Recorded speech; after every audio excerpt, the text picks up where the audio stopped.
Hello, I am a spoiler warning for Independence Day research. Wait a minute, is that right? It is. Okay. Spoiler warning for Independence Day resurgence. Not for Battleship though. Also, cutting this, I just realized I called Hawking Hawkins all the time. I'm sorry I got my British scientist confused. So if aliens ever visit us, I think the outcome would be much as when Christopher Columbus first landed in America.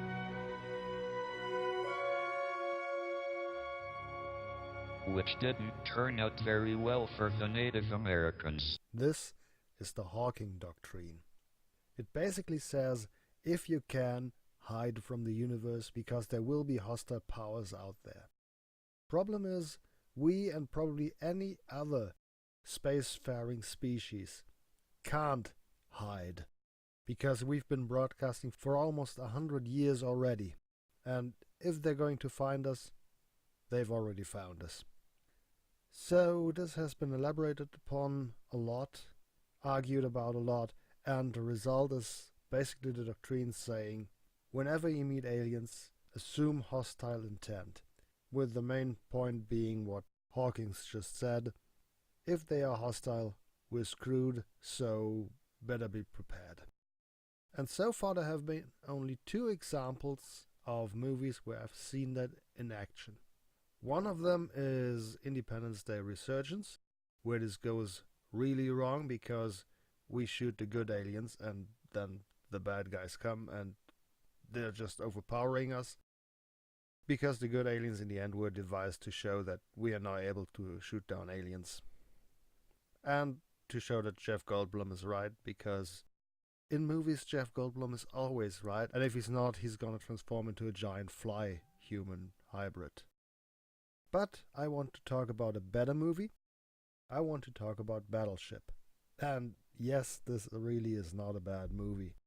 It's one of those movies I saw when I sat down to specifically watch a bad movie, and then got surprised by it not being that bad.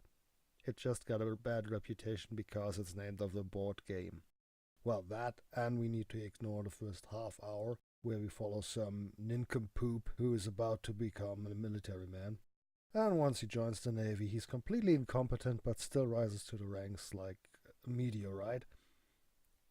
An upwards meteorite. That metaphor really doesn't work. Why did people invent that? Anyway, so it becomes better after this whole stupid stuff is done, and we get to meet the aliens. And the interesting thing is that the aliens don't seem to be hostile, and they don't seem to be military. I mean, they come to Earth, and the first thing that happens is that they lose a complete ship by bumping into a satellite. That's not something that happens with a military force. They would be prepared for hitting something that small and insignificant. This thing had no armor at all. This was clearly just an accident. And even after that, the aliens go out of their way not to attack non-hostiles, with the one exception of the bridges on Hawaii, which was probably a misunderstanding thing. I can handwave that. And yet the humans, they just shoot. I mean, look at what they do when they are ordered to do a warning shot. Who are we shooting at? I do not know. Just move it, please. Stand in the water. Ward, get your ass to the lee hill. Sir. Fire!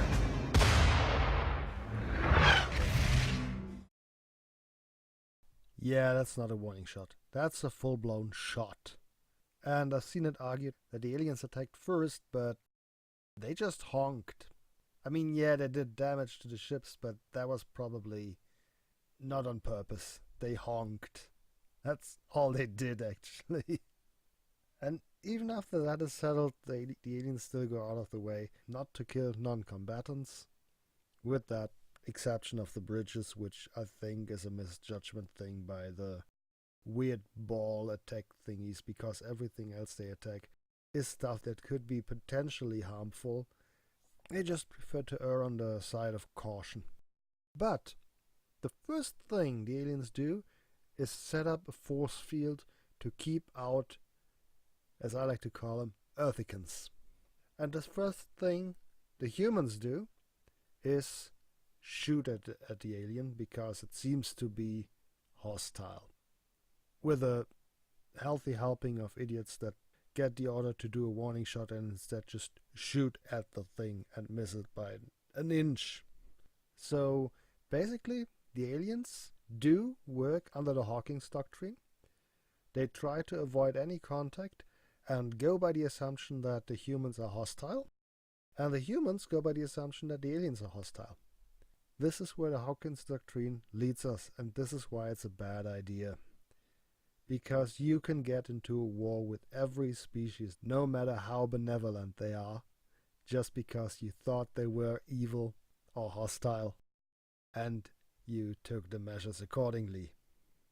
Yeah, I get that this is something Hawkins and those that follow him say because they too want to err on the side of caution, but I think this kind of approach just makes war with them even more likely. Because, we go into this and think they're hostile, probably. And this is one of the things I think is interesting about Battleship, because it shows us a scenario where every party that is shown, and probably every party in the galaxy at large, is acting on the assumption that the others are hostile, and thus avoids contact and tries to defend themselves whenever anything looks suspicious. It's also the only movie I've seen where this is clearly shown to be not beneficial, but works to the detriment of all involved, and I think that's pretty interesting, and Battleship is worth a watch for that alone, because you will see aliens that are not acting hostile, that are trying to defend themselves, while the humans do the same, and it's escalating close to a war, and it's escalating toward mutual annihilation. And that is why the Hawking's doctrine might be a bad idea. Fun fact, I originally wanted to make this video defense of Battleship, looking at how the military behaves, because I thought they were so stupid in this movie, and so out of character, for lack of a better term, that I really thought the makers of this movie were trolling the military, because the movie is made possible by the Navy, and the Navy is completely incompetent here. We got the warning shot thing, we got the convict as a soldier thing, which is completely illegal and stupid. So I really thought they were trolling the Navy. But that didn't make for a very long or interesting video, so I made what you got now, which is still kinda short, but more interesting, I think. Anyway, thanks for listening to me pick a fight with a dead guy. Next time I'll be talking a bit about both Arrival and Annihilation, their beginnings, how they work, and of course about some scientific facts about what's shown in the movies. And after that, it's Godzilla. All of the Godzillas.